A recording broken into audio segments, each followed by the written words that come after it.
সেই অনাদির আদি গোবিন্দ, তিনি সর্বকারণের কারণম, তিনি ইচ্ছা করলেন একম অদ্বিতীয়ম, অর্থাৎ এক থেকে দুই হব। কারণ এক দেহ বিলাসনে রসনায় আস্বাদনে তথিরি কারণে ভিন্ন ভিন্ন। এক দেহ থেকে কি রস আস্বাদন করা যায় না? মনে করুন আপনি একটা বাড়িতে একা রয়েছেন, কি ভালো লাগবে আপনার? একা থাকতে কারোরই ভালো লাগে না।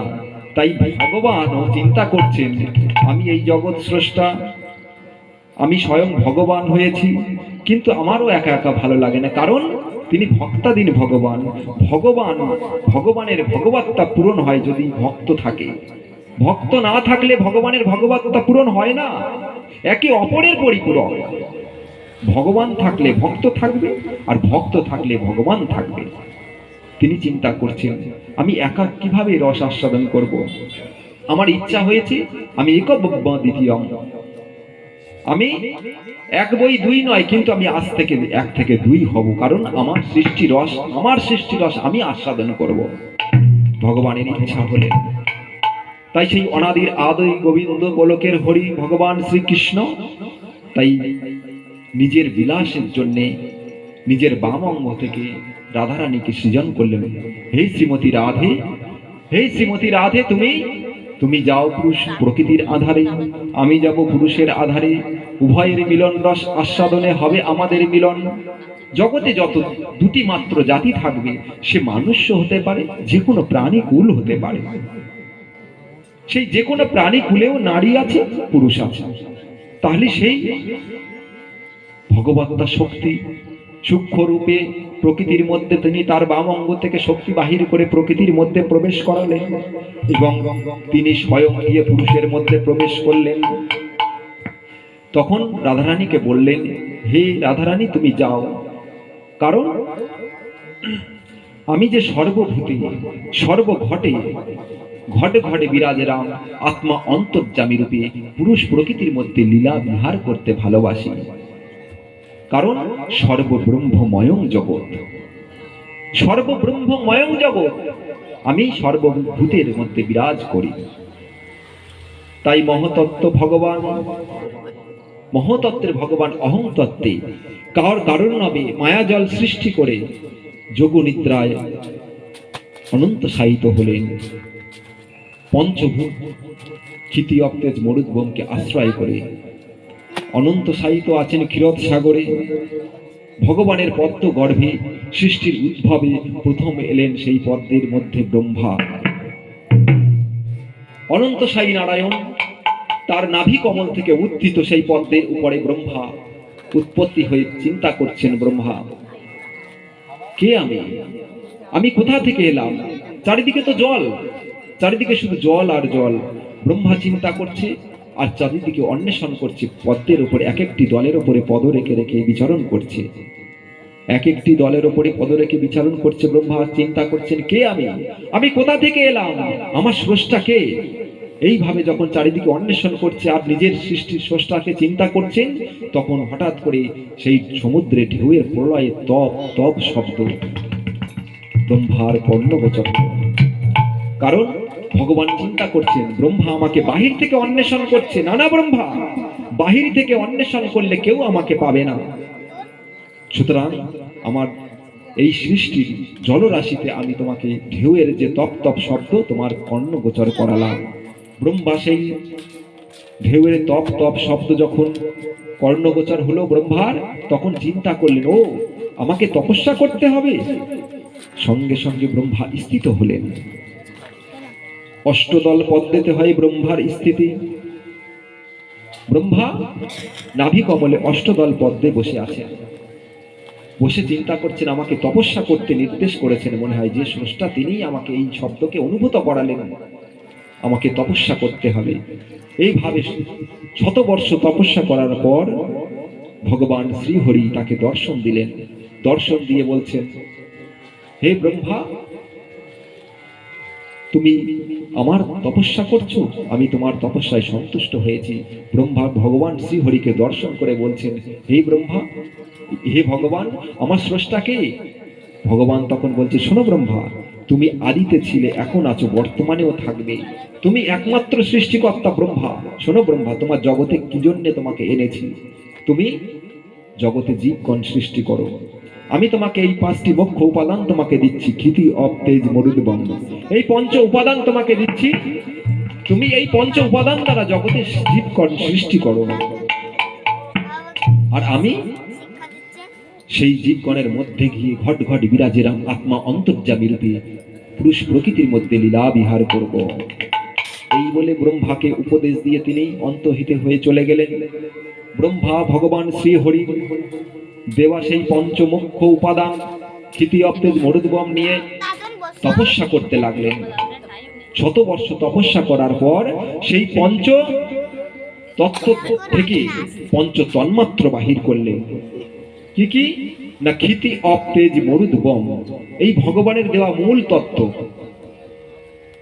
দেখুন মা, জগতে যে কোনো বস্তু সৃষ্টির পিছনে এই জল মাটি আর অগ্নি, জল মাটি অগ্নি আর বায়ু ছাড়া কোনো বস্তু তৈরি হয় না। এই পঞ্চতত্ত্ব ছাড়া তৈরি হয় না। আর জীব সৃষ্টি করার জন্য ব্রহ্মার কাছে দিয়ে গেলেন সেই পঞ্চতত্ত্ব। সেই পঞ্চতত্ত্ব থেকে তন্মাত্র বাহির করলেন। কি ক্ষিতি থেকে কি বার করলেন, অর্থাৎ মাটি থেকে বার করলেন গন্ধগুণ। অপ থেকে অর্থাৎ জল থেকে বার করলেন রসগুণ। তেজ থেকে বাহির করলেন অগ্নিগুণ। তাহলে কি হলো, ক্ষিতি অপ তেজ। আর মরুত অর্থাৎ বায়ু থেকে বার করলেন স্পর্শগুণ। আর বোম অর্থাৎ আকাশ তত্ত্ব, আকাশ থেকে বাহির করলেন শব্দগুণ। এই ক্ষিতি অপ তেজ মরুদ্ভম অর্থাৎ শব্দ স্পর্শ রূপ রস ও গন্ধ, এই পঞ্চ তন্মাত্র বাহির করলেন। এই পঞ্চ তন্মাত্র নিয়ে আর পঞ্চভূত নিয়ে এই 10টি বস্তু নিয়ে ব্রহ্মা আবার 100 বৎসর তপস্যা করতে লাগলেন। ব্রহ্মা 100 বৎসর তপস্যা করার পর এই 10 বস্তু তারা 10 ইন্দ্রিয় বাহির করলেন। পঞ্চ কর্মেন্দ্রিয় আর পঞ্চ জ্ঞানেন্দ্রিয়, চক্ষু কর্ণ নাসিকা জিহ্বা ত্বক, এই পঞ্চ জ্ঞানেন্দ্রিয়, হস্তপদ গুহ্য লিঙ্গ বাগ, এই পঞ্চ কর্মেন্দ্রিয় বাহির করলেন। তাহলে কটা হলো, পঞ্চ মহাভূত ক্ষিতি অপ্তেজ মরুদ্বম, পঞ্চভূত, পঞ্চ তন্মাত্র আর এই 10 ইন্দ্রিয়, মোট কটা 20টা।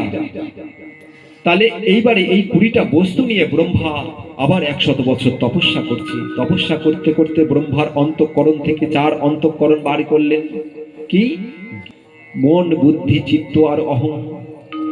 মন বুদ্ধি চিত্ত আর অহং, এই 4 অন্তঃকরণ বাহির করলেন।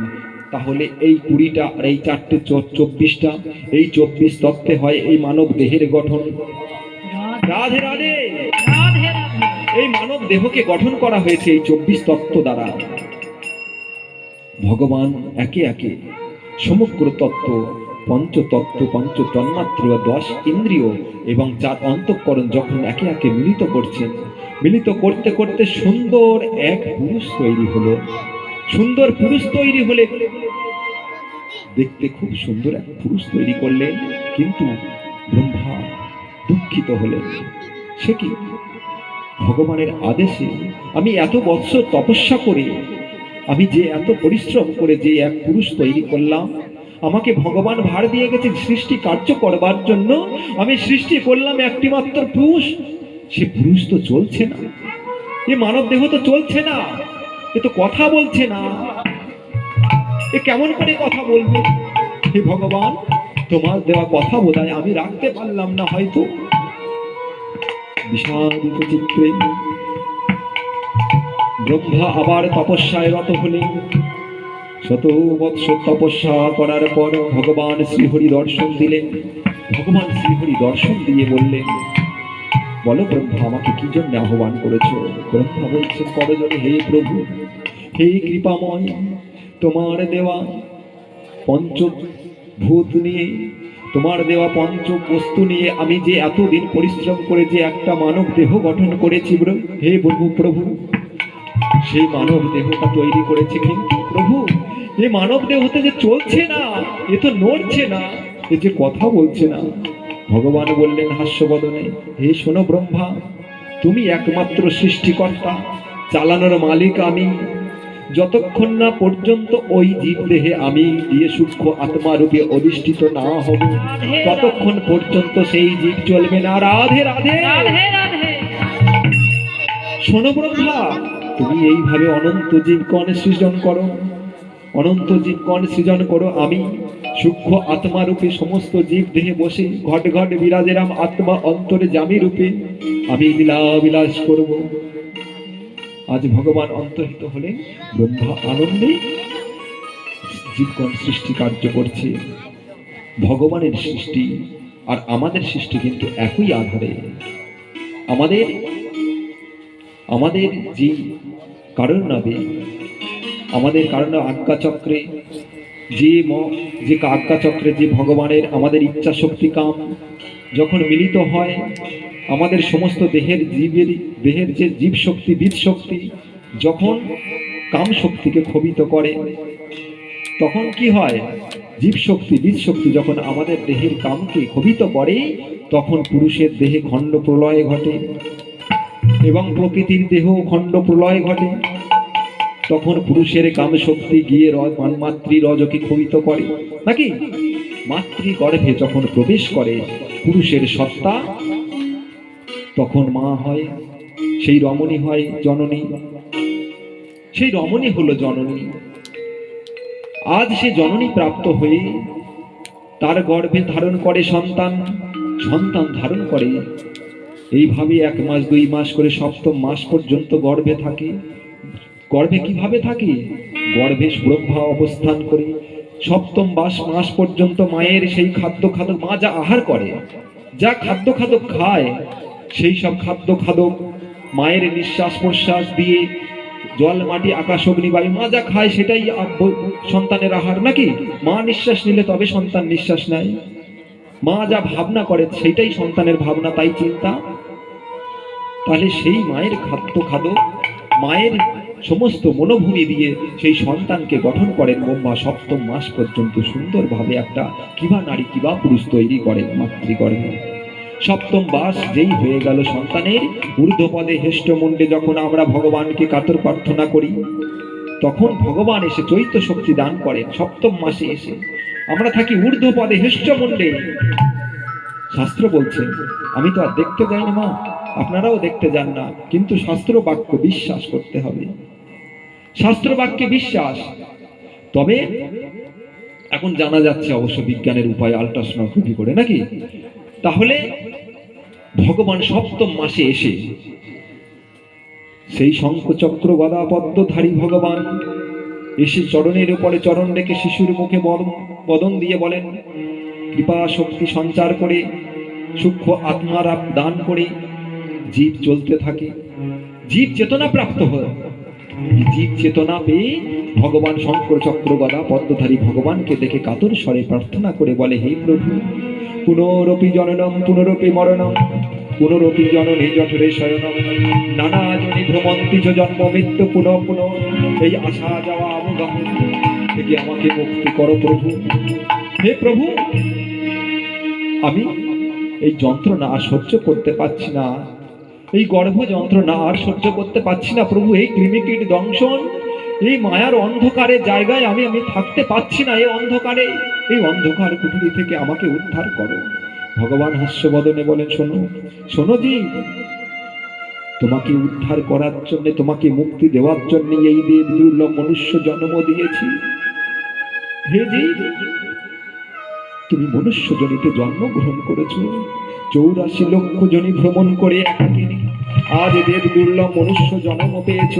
কতবার কুকুর হয়েছ, শ্রীগাল হয়েছ, বিড়াল হয়েছ, ব্যাঘ্র কুমির হাতি হয়েছ, কত বৃক্ষ জনিতে জন্ম হয়েছে, কত কীট পতঙ্গ নালার পোকা হয়েছ। আজ কোন সাধু গুরু বৈষ্ণবের পদধূলি পেয়ে আজ তুমি কোনো সুখ কৃপায় কোনো গুরু পূর্ণ কর্মের দ্বারা যদি বা কুকুর হয়ে থাকো, কোনো সাধুগুরু বৈষ্ণবের এটুক পান করে আজ তুমি তোমার জন্ম ত্বরান্বিত করে আজ তুমি মানব গর্ভে জন্মগ্রহণ করেছ। আজ মানব জন্মে এসে আমি তোমাকে কৃপা করে এই দেব দুর্লভ মনুষ্য জন্ম দিয়েছি। 84 লক্ষ জনির পরে এই দেব দুর্লভ 4 লক্ষ মনুষ্য জনি তুমি এখানে এসে আমার দেওয়া কৃপা শক্তিতে, আমার দেওয়া চৈত্য শক্তিতে তুমি চেতনা পেয়ে আমাকে দর্শন করে আমার কাছে কাতর প্রার্থনা করছো। কিন্তু হে জীব, তুমি আমার দেওয়া শক্তি পেয়ে তুমি আমার কাছে প্রার্থনা করেছো, যদি মুক্তি পেতে চাও যাও এই সংসারে গিয়ে, আমার সাজানো সংসারে গিয়ে, সাজানো বাগানে গিয়ে তোমার জন্য আমি খাবার প্রস্তুত করে রেখেছি তোমার মায়ের স্তনে। তোমার যাওয়ার আগে আমি নদী ভরা জল রেখেছি, বৃক্ষ ভরা ফল রেখেছি। হে জীব, তোমার জন্য আমি সবকিছু প্রস্তুত করে রেখেছি।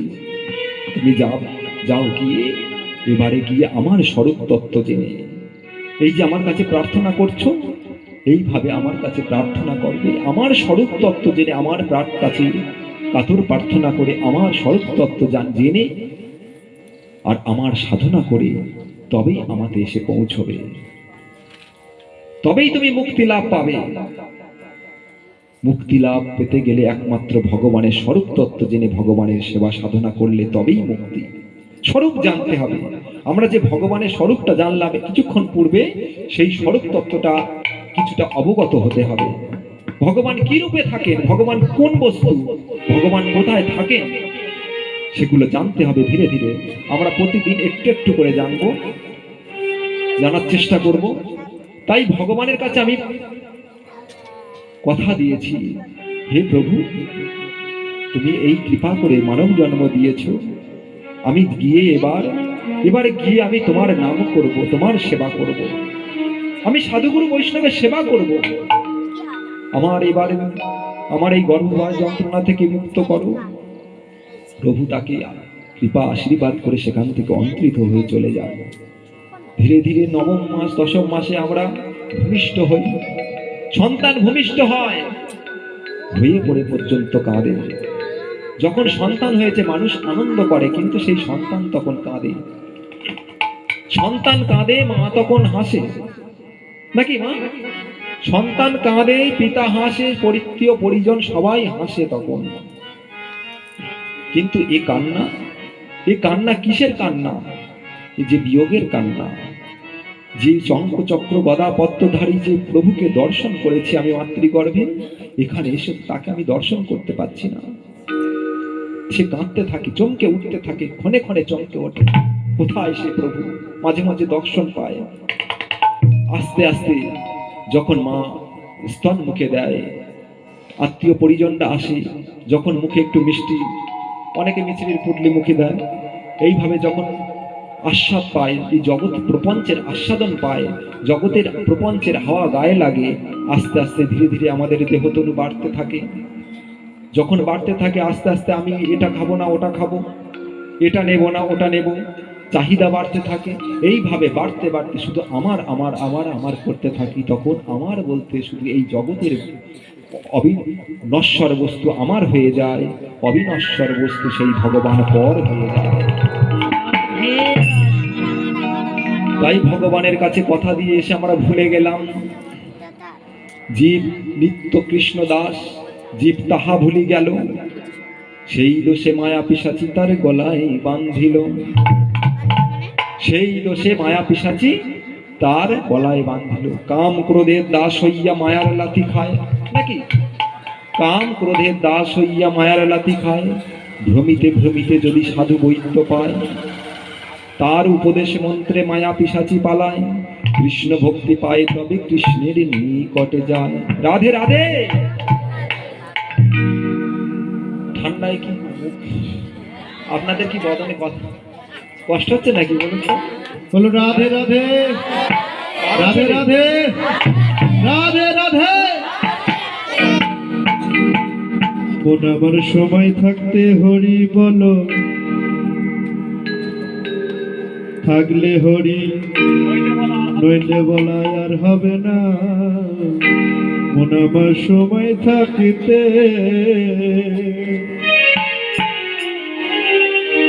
আমার সময় থাকতে হরি বলো, নইলে বলা আর হবে না। আমার সময় থাকতে, সময় থাকতে হরি বলো, নইলে বলা আর হবে না। মন আমার সময় থাকতে, সবাই হাতে তালে দিয়ে শীত পালাবে। তোমারে একবার হরি বলিলে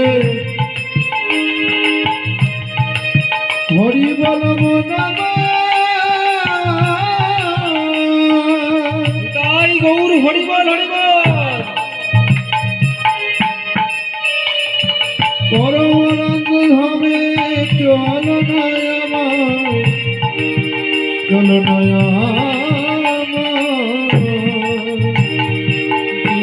জোয়ার এলে দেহে আগে পিছে ভাবলি না,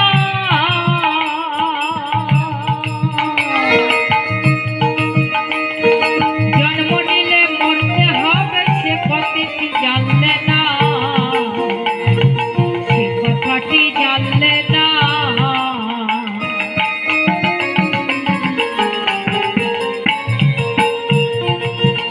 তোমার হোক না যতই জমিদারি, তোমার হোক না যতই জমিদারি, সোনা দানা বছর বাড়ি, হোক না যত তোমার হোক না যতই জমিদারি, সোনা দানা বছর বাড়ি, না থাকলে পরের ঘড়ি, না থাকলে পরের ঘর,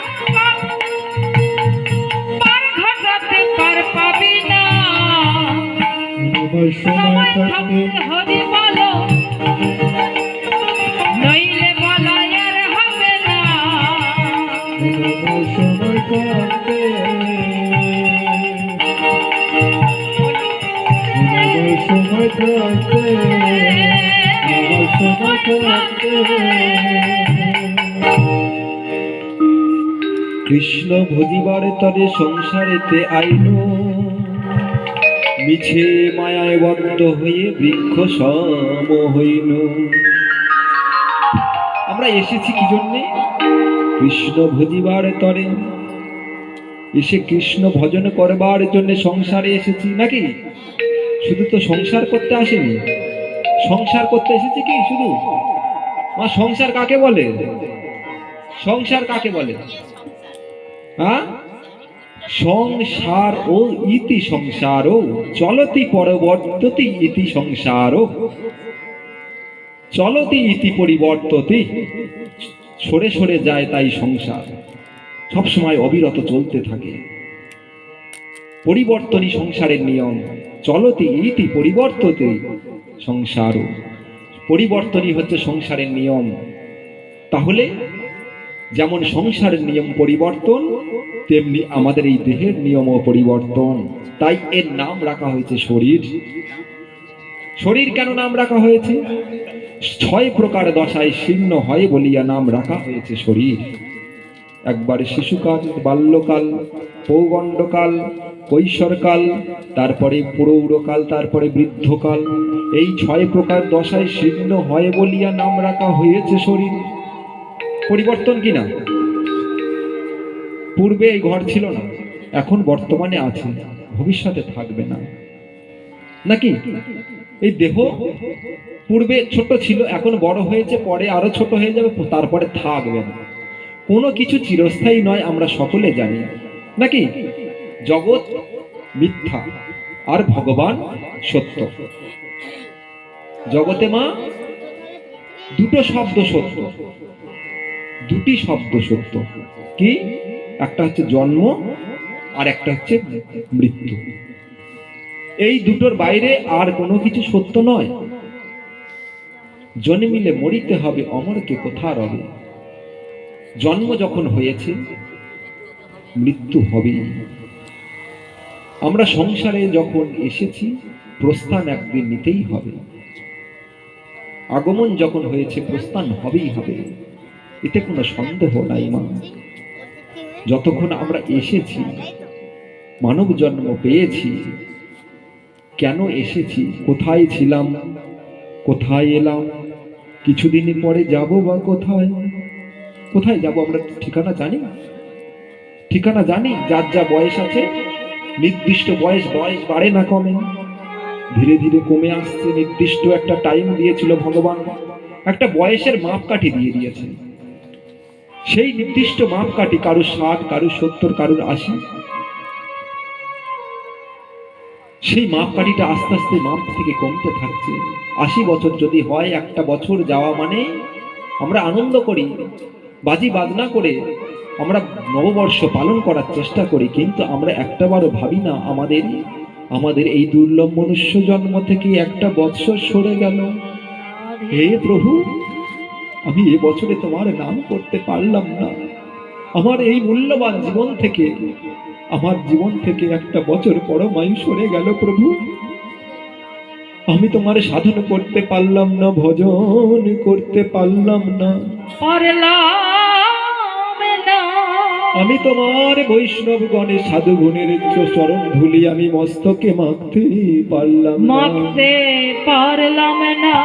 কারণ তুমি তো বলেছো, আমা হইতে আমার নাম ভরো, নাম হইতে আমার ভক্ত বড়। তাই বলে ভক্ত মোর মাতা পিতা, ভক্ত মোর গুরু, ভক্ত আমার নাম রেখেছে বাঞ্ছা কল্পতরু। তাই সে ভক্তের চরণ ধুলি দ্বারা আমার এই দেহ মন সিক্ত করতে আমি পারলাম না। আমার জীবন থেকে একটা বৎসর সরে গেল। অবহেলায়, সংসারের কাজে, নিজের অর্থ উপার্জনে, নিজের ব্যবসার কাজে, চাকরির কাজে আমার সময়টা অতিবাহিত হয়ে গেল। মায়ায় সংসারের সমস্ত পরিজনেদের সংসারের সঙ্গে সময় কাটাতে কাটাতে আমার নিজের জন্য আমি সময় দিতে পারলাম না। মাগো, আমার নিজের জন্য বলতে কি, আমার নিজের বলতে কি আছে? আমার দেহটা কি আমার কথা শুনবে?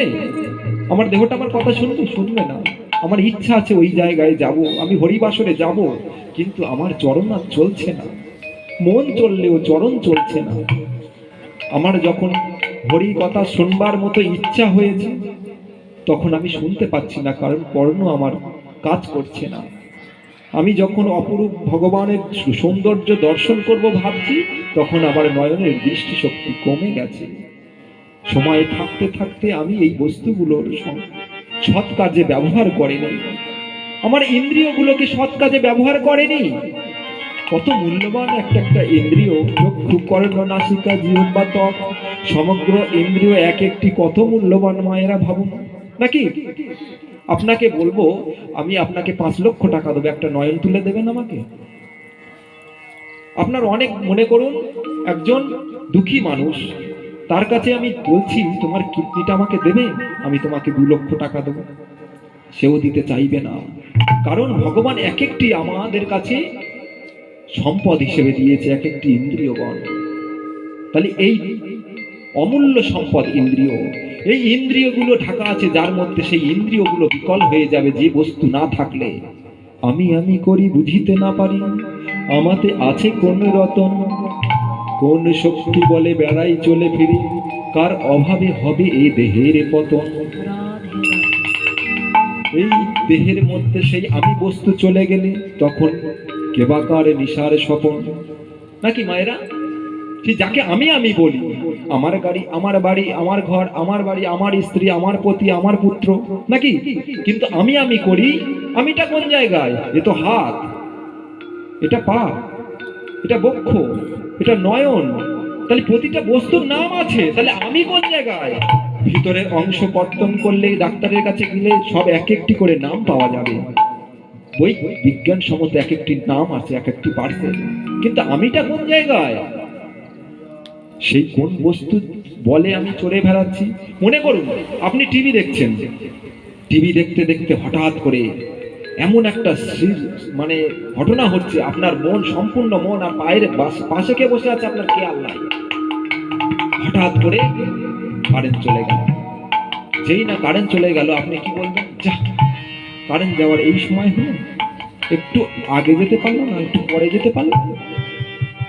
তাহলে মা টিভি দেখছিলেন, টিভি তো আপনার সামনেই বসা, তাহলে কি নেই যে আপনি টিভির দিকে আর তাকাচ্ছেন না? টিভি তো আছে বসা না, টিভি তো আছে, কিন্তু টিভিতে ছবি হচ্ছে না, টিভিতে শব্দ করছে না, কথা হচ্ছে না।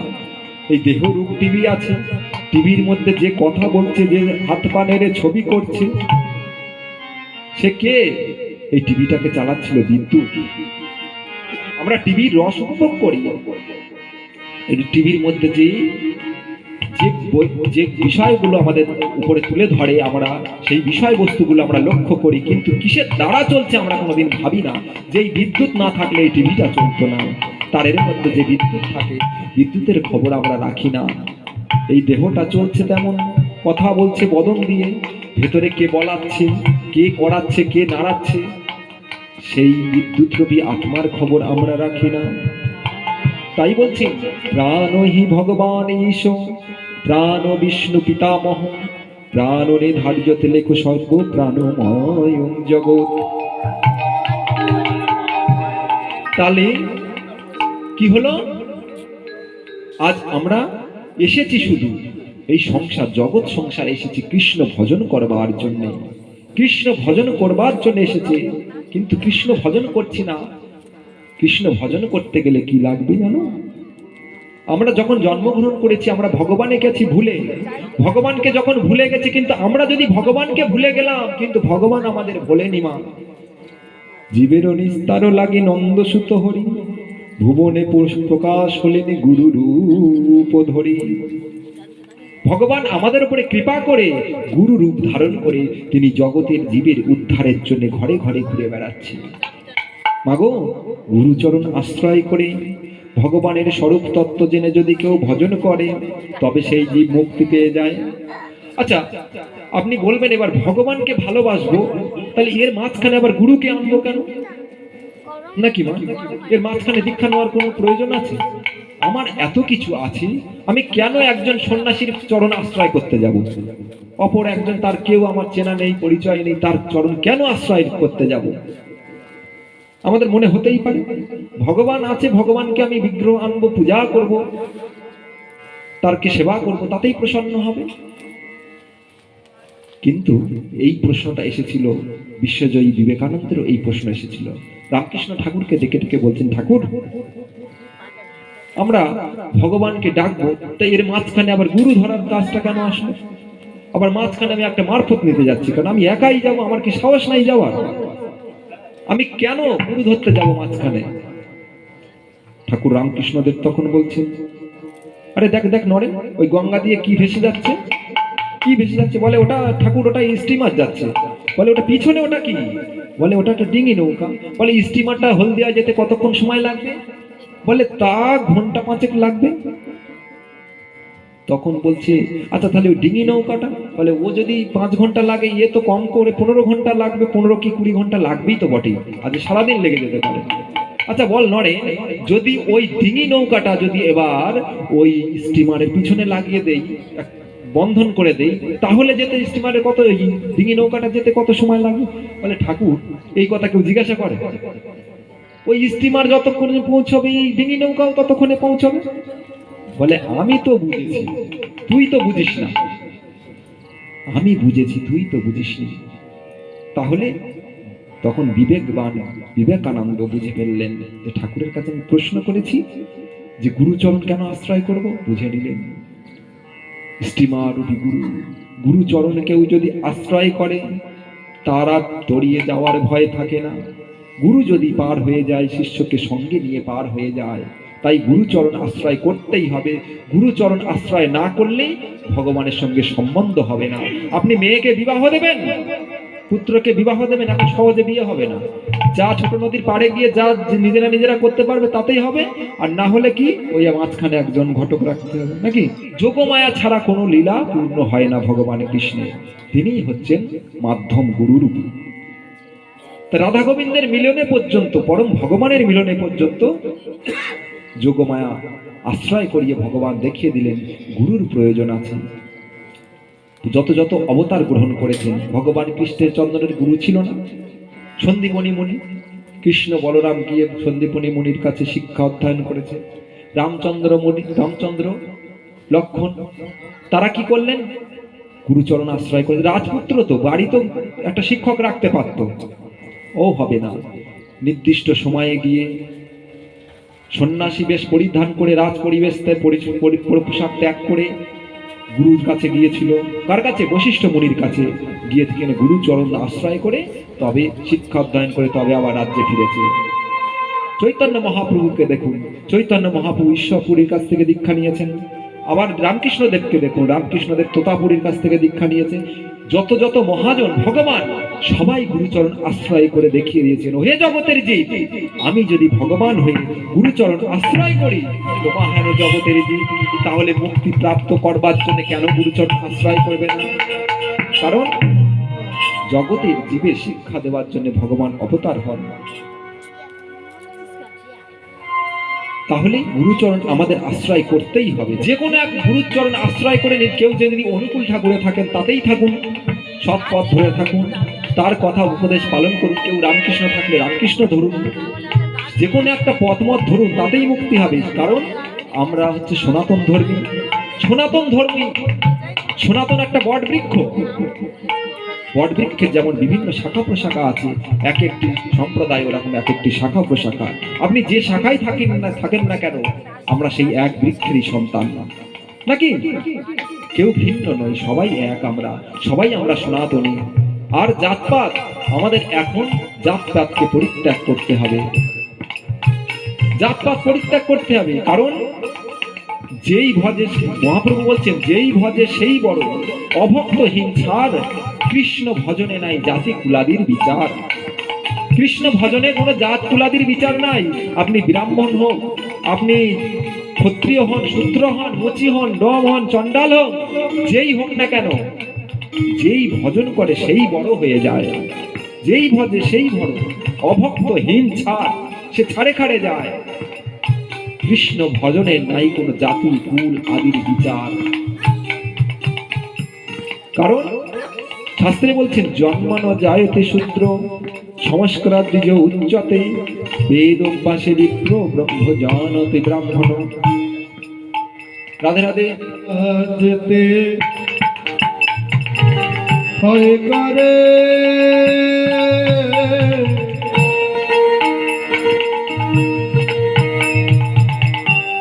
চলো গুরু গাই দুজনে, আমার একলা যেতে ভয় করে,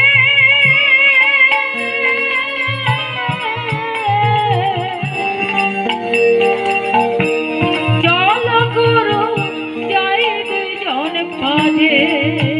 হবে যেতে গুরু আসবে গুরু, যেতে গুরু আসতে গুরু, যেতে গুরু গো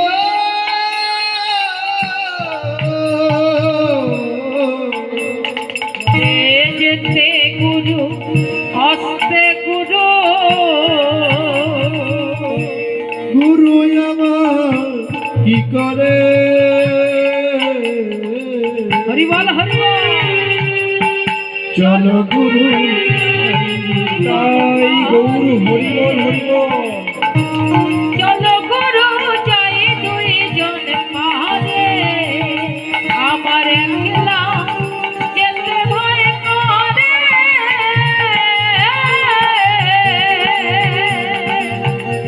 চলো গুরু যাই দুইজন পারে।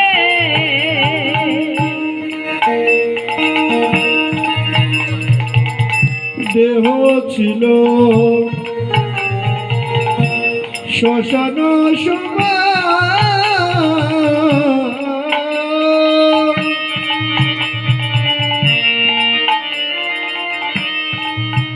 আমার গুরু এসে মন্ত্র দিল, হলো ফুল রাধে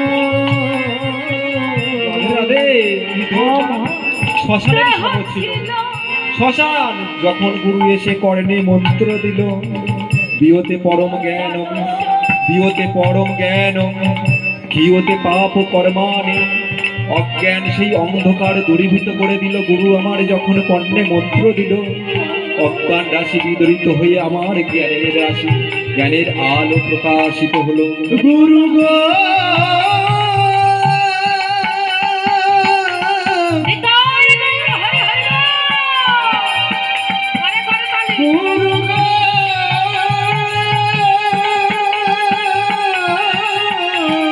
রাধে রাধে। গুরু গো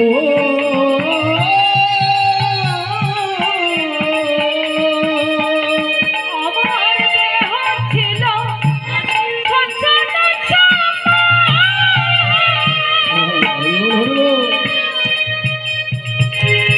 গুরু এসে মন্ত্র দিয়ে করলো ফুল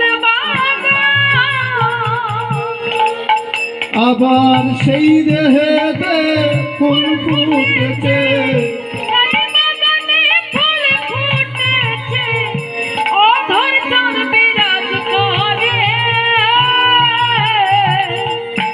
চলো গুরু যাই চলে পারে। একলা যেতে ভয় করে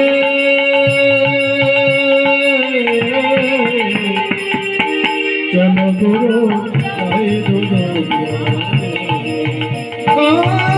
চলো গুরু তাই গৌর হরিবল ভয় করে চলো গুরু যাই গুরু চলো গুরু যাই গুরু গুরু রাধে রাধে গুরু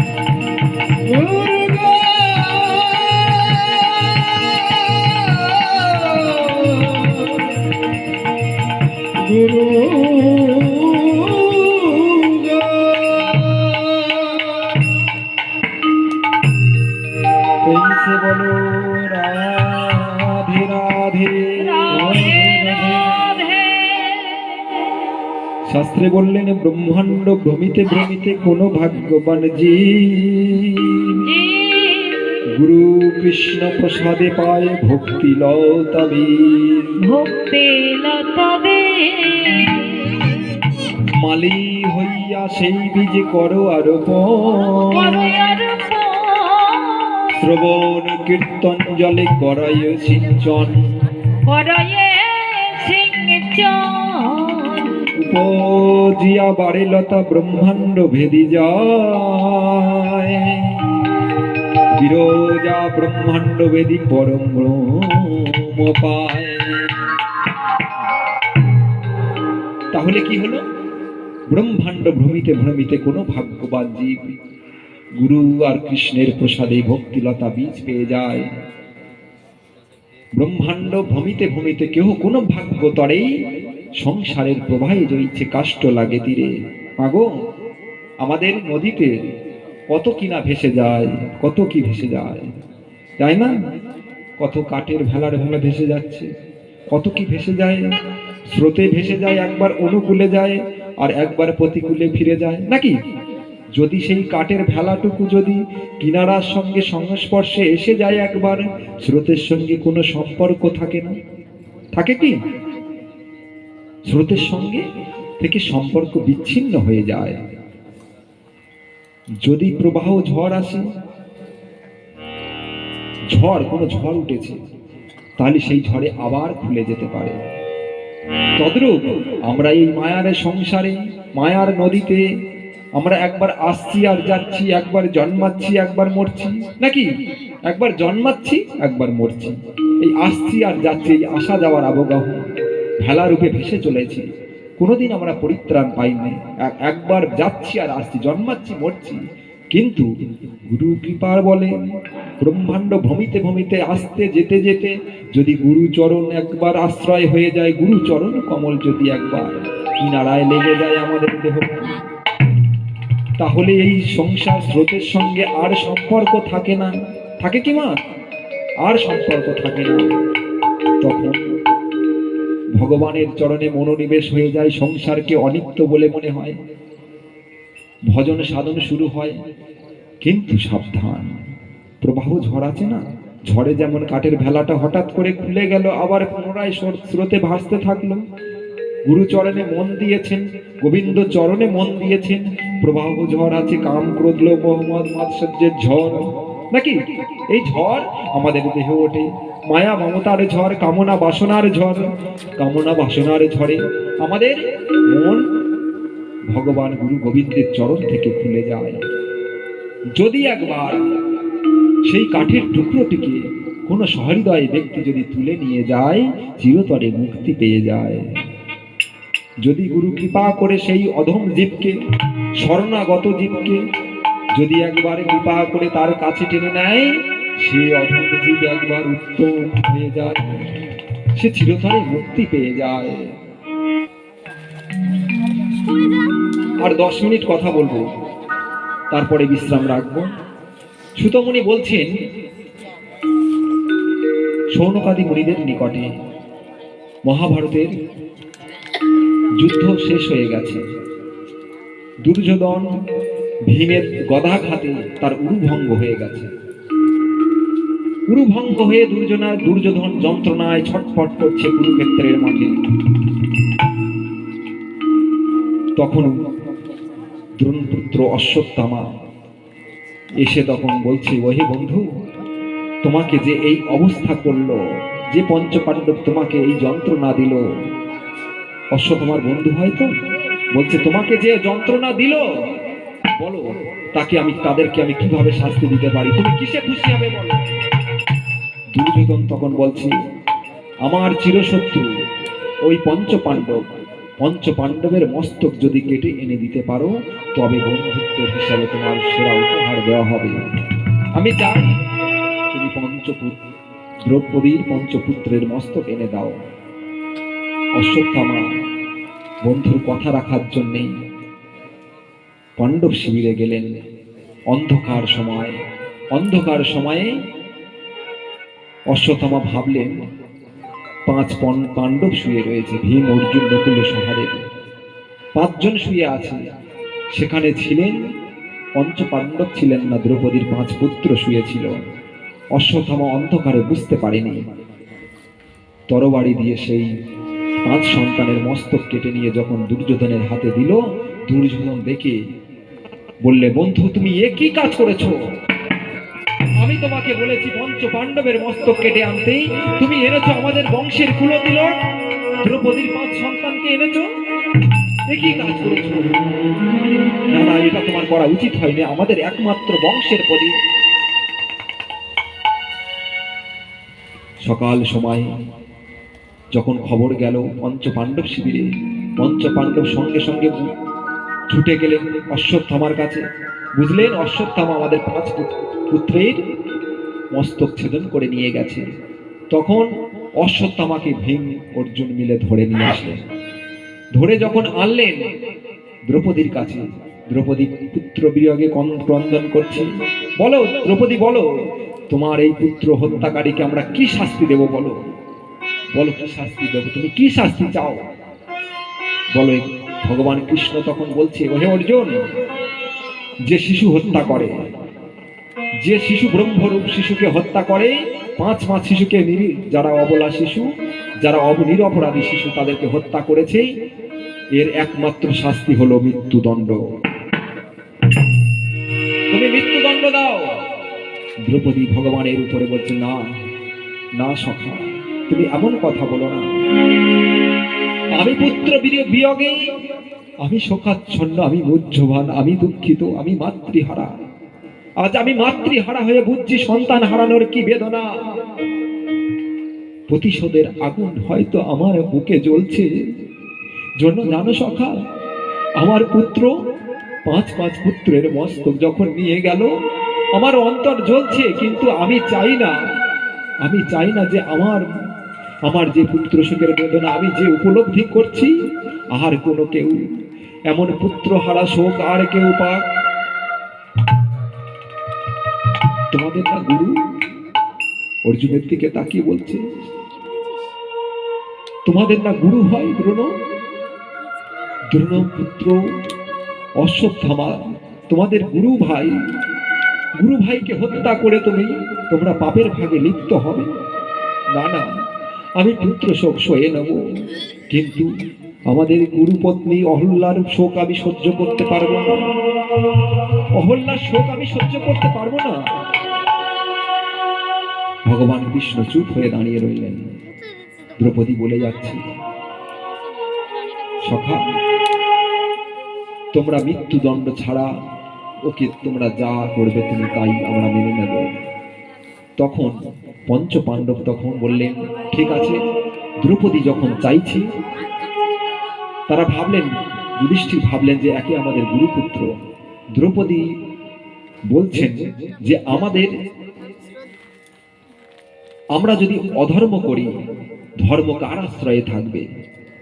মা বলুন, এত বড় যে বিয়োগ ব্যথা সহ্য করেও ক্ষমা করে দেয়, তিনি তো দ্রৌপদী হবেন নাকি বলুন মা? দ্রৌপদী ভগবানের সঙ্গ পেয়েছিলেন, ভগবানের সখ্যতা পেয়েছিলেন। তিনি কতটা উত্তম মনের মানুষ, খালি চিন্তা করুন। যে পুত্র, 5খানা পুত্রের বিয়োগ সহ্য করেও তাকে ক্ষমা করে দিলেন। এহেন ক্ষমা গুণ আছে বলেই না ভগবান তাদের সঙ্গ দিয়েছেন। ভগবান কাদের সঙ্গে থাকে? যার মনে আছে সরলতা, আছে দান সেবা, আছে ক্ষমা ধৈর্য, আছে সত্য, এহেন গুণ যার মধ্যে আছে ভগবান তাদের সঙ্গে থাকে। দয়া, ক্ষমা, সরলতা। দ্রৌপদীর সরলতা, ক্ষমা দেখে ভগবান বিস্মিত হয়ে গেলেন। অর্জুন বলছেন, ভগবান কৃষ্ণকে বলছেন, প্রিয় সখা, আজ যে গুরুপুত্র যে ভুল কাজ করেছে, এই ভুলের তো কিছু না কিছু সাজা তো দিতেই হবে। তা তখন সারা সিদ্ধান্ত করলেন, এর মস্তককে মুন্ডন করে ছেড়ে দেওয়া হোক, মাথাটাকে ন্যাড়া করে ছেড়ে দাও, এতেই এর যথেষ্ট অপমান হবে। তখন তার অশ্বত্থামার মস্তক মুন্ডন করে যখন ছেড়ে দিল, অশ্বত্থামা অহংকারী ব্যক্তি তো, তার সেই অপমানটা তার হৃদয়ে লেগে গেল। তখন ভাবছে যে আমাকে যারা অপমান করেছে তাদের আমি বংশ আমি রাখবো না, তাদের বংশ আমি রাখবো না। অশ্বত্থামা সমস্ত শক্তিকে হরণ করে নিয়েছে। তার মণি যেটা কৌস্তব মণি কপালে ছিল সেটাও পর্যন্ত হরণ করে নিলেন, শক্তি কেড়ে নিলেন, আর ওই মাথা মুন্ডন করে দিলেন। অশ্বত্থামা বলছে, আমাকে যেভাবে অপমান করেছে, আমি পঞ্চ পাণ্ডবদের বংশ আমি রাখবো না, বংশ আমি নির্বংশ করে দেব। এই মনে করে অশ্বত্থামা প্রধান্বিত হয়ে গৃহে ফেরার পথে যোজনা করলেন ব্রহ্মাস্ত্র। ব্রহ্মাস্ত্র যোজনা করলেন, কারণ অশ্বত্থামা জানে একমাত্র বংশধর অভিমন্যুর ঔরসে উত্তরার গর্ভে যে সন্তান আছে, এই একমাত্র বংশ তিলক পাণ্ডব বংশের, আর সেই বংশকে আমি নাশ করে দেব। এই মনে করে তিনি ব্রহ্মাস্ত্র যোজনা করলেন। ভগবান কৃষ্ণচন্দ্র অন্তর্যামী, তিনি অন্তরে সব বুঝলেন। অন্তরে বুঝিয়ে তিনি সব কিভাবে রক্ষা করবেন ভাবছেন। ইতিমধ্যে ব্রহ্মাস্ত্র যখন ছাড়লেন, তখন উত্তরা তখন ক্রন্দন করছে। ভগবান সূক্ষ্মরূপে উত্তরার গর্ভে প্রবেশ করলেন। উত্তরার গর্ভে প্রবেশ করে পরীক্ষিতকে, সেই গর্ভের সন্তানকে রক্ষা করলেন। সেই ব্রহ্মাস্ত্রকে নিজের চক্র সাহায্যে তাকে প্রতিহত করলেন। উত্তরার গর্ভে সন্তানকে তিনি রক্ষা করলেন। সেই সন্তানকে রক্ষা করার জন্যই সেই সন্তানের পরবর্তীকালে নাম রাখা হয়েছিল, পরীক্ষা দিয়ে উত্তীর্ণ হয়েছিলেন বলে তার নাম রাখা হয়েছিল রাজা পরীক্ষিত। রাজা পরীক্ষিত আগে সুখদেবের বদন থেকে সমস্ত ভাগবতী কথা শ্রবণ করবেন। আগামী দিন রাজা পরীক্ষিতের ঘটনা আমরা শ্রবণ করব। বলো পরীক্ষিত মহারাজ কি, পরীক্ষিত মহারাজ কি, সুখদেব গোস্বামী কি, সুখদেব গোস্বামী কি, গ্রন্থরাজ ভাগবত কি, গ্রন্থরাজ ভাগবত কি, বাগময় বিগ্রহ ভাগবত কি। জয় জয় নিতাই গৌর সীতানাথ হরি হরি।